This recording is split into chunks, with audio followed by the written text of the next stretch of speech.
Welcome to Alberta Conservation Association's Harvest Your Own podcast, the resource for everything hunting, navigating through the field, the butcher shop, and the kitchen. Life is all about great food. Let's get started. Welcome to the podcast. I'm your host, Brad Fenson, an avid outdoor enthusiast who has worked as a freelance journalist, photographer, and public speaker for over 3 decades. I have hunted, fished, and foraged all my life and hope to share my passion for the outdoors. Along the way, I want to encourage everyone to harvest wild proteins and enjoy the satisfaction of providing the next meal for your family. Our goal is to educate, entertain, and inspire individuals to get outdoors and create a connection between food, health, and your future meals. Welcome to Harvest Your Own and this week's episode of BrAdvice, or BrAdvice. We are going to talk shooting this week. Shoot to win, basically. I can remember the best hunting season I ever had, and that included birds, upland game birds, waterfowl, and big game as well. It followed a year of extensive use of all my firearms and different ranges. I made a promise to myself, and that was to get out and shoot every single month of the year. And it might sound a little daunting, but it actually was extremely fun. And the more trigger time I had, the better I got at things, and the more success I found in the field. So, it doesn't matter what month you're in, sort of set a plan to get out and shoot more.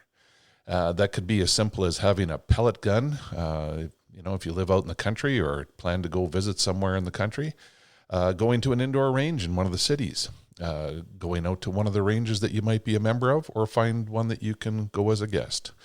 There's also shooting on Crown land in different places, but you have to be careful because there are restrictions in different areas. And of course, there are restrictions on conservation sites. So make sure you know the rules before you go. And if you don't know, check. Phone Alberta Environmental Protection or Forestry, or even your county bylaw officers to make sure you understand where you're allowed to shoot safely and not run into problems. So, back to the shooting. When you get out there, try to set some goals for yourself. Try to shoot the best group ever with a firearm. A rifle. Start with a 22. What's the tightest group you ever shot? If it's not an inch or less, practice at it. A lot of people like to use a 22 caliber rifle to shoot grouse. The best shot is a headshot. So you got a 1-inch target, basically. If you can do that at 25 to 30 yards, you could have a lot more success this fall. And the eating's going to be good because there's going to be no holes in the breast meat, legs, or thighs. So practice, practice, practice. What you might find is that your firearm is only as accurate as the ammunition you're using. You might find new ammunition to increase your success rate and decrease your grouping size.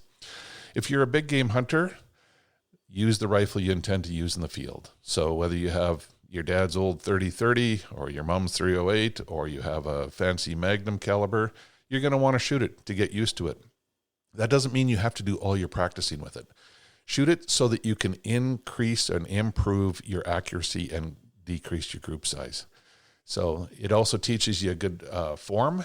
We have a podcast coming up on triggers and how to control your breathing and shoot properly and how to engage a trigger, where to hold your finger on the trigger. And that's great information, but you have to get out and put it into use in order to make it effective for you later on. So back to my best year ever. I did shoot every single month of the year. I shot trap, I shot clay, I shot sporting clays. I shot shotgun for fun with my buddies where we went out and threw some clays with a hand thrower. The more I shot, the better I got. And when fall rolled around and the waterfowl season opened up on September 1st, I found that it was pretty easy to put some birds in the game bag, and we ate lots of fresh ducks and geese early in the season. So there were benefits right off the bat. Shooting with my kids with pellet guns and pellet traps allowed me to engage things a lot during the year and get out and have fun with them. We did the 22s. I moved up to some 223s. Of course, I have more than one firearm, so 22, 250. And we shot all the way up to the 300 Win Mags that I have that I like to use for moose and elk. What I found is the more time I spent at the range, the more trigger time, the better my groups got. Old man Hornaday, who owns Hornaday Ammunition, said the best day ever is when you can put 10 bullets into the same hole. Now, that is pretty hard to do for anyone at 100 yards. For a matter of fact, I don't think that anyone has done it, including Old Man Hornady. But it is a dream, and it keeps us focused to try to be the best that we can, shoot the best we can, be as consistent as we can. And that means engaging the firearm the same every time.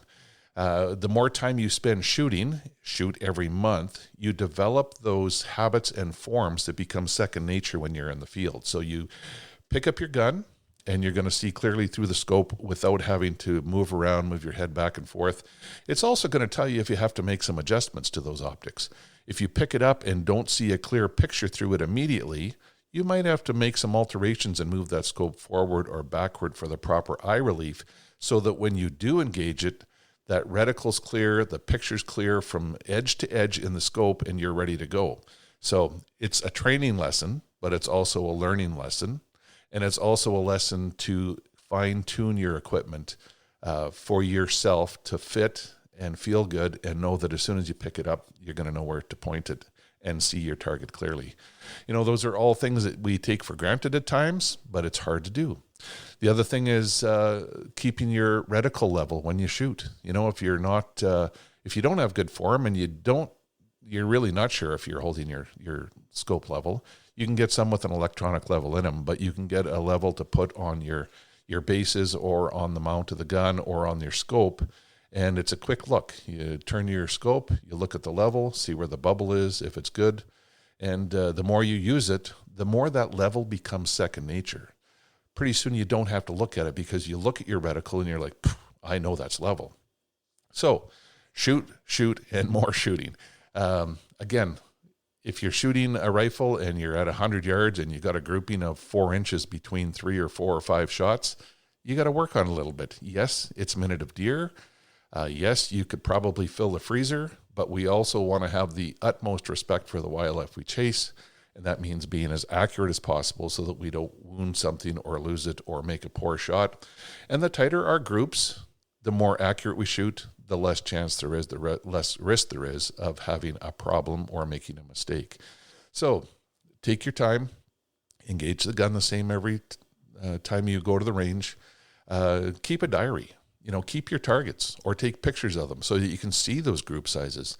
And you're also going to learn some things. You know, you have a really strong wind from the left one day, all of a sudden all your bullets are hitting to the right. You're like, that's interesting. I can see where the wind drift is taking my bullet at 100 yards. That will get larger at greater distances.